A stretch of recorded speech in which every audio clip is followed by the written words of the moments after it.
Lollapalooza music event.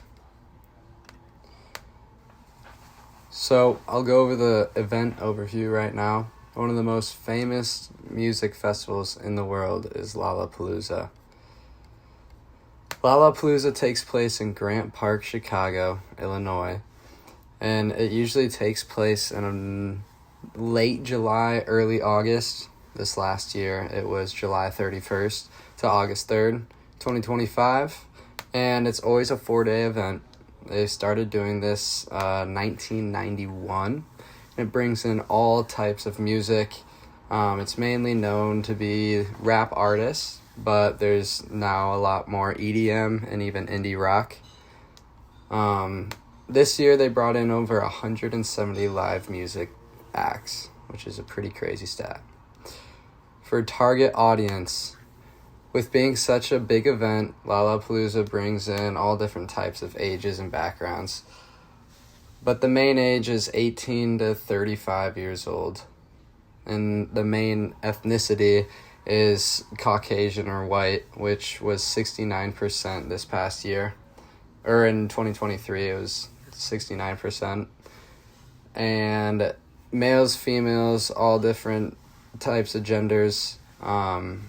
This year, or 2023, there was 76% males and 24% females. For the supply chain,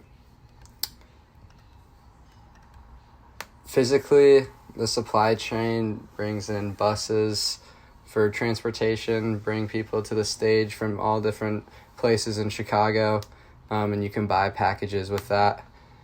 Stage equipment, obviously they need to set up the stages for the performers, and it's a very big physical activity, and they work on that for a very long time. They start setting it up a month or so in advance, since it's such a big stage and over 100 acres of land to cover and set up.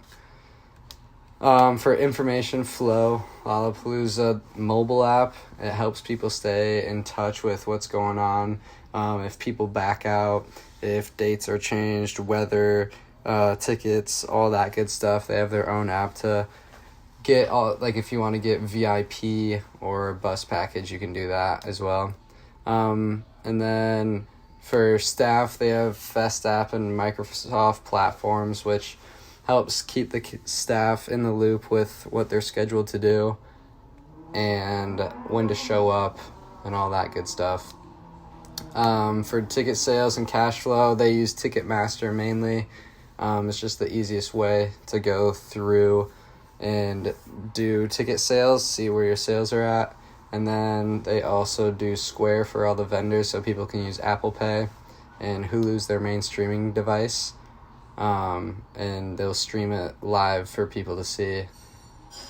For workforce, full-time work crew works for Lollapalooza every time that year. And it's a crew of over, I think it was 70 people. And then they also go outside service for like security, CSC, and local restaurant catering to bring in food for people that are there for all 4 days.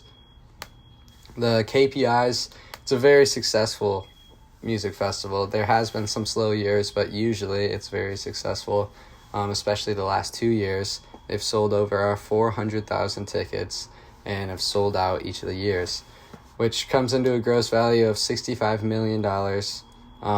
And the sponsors and vendors also brought in over $15 million as well, on top of that. And Hulu reached 3 million people live.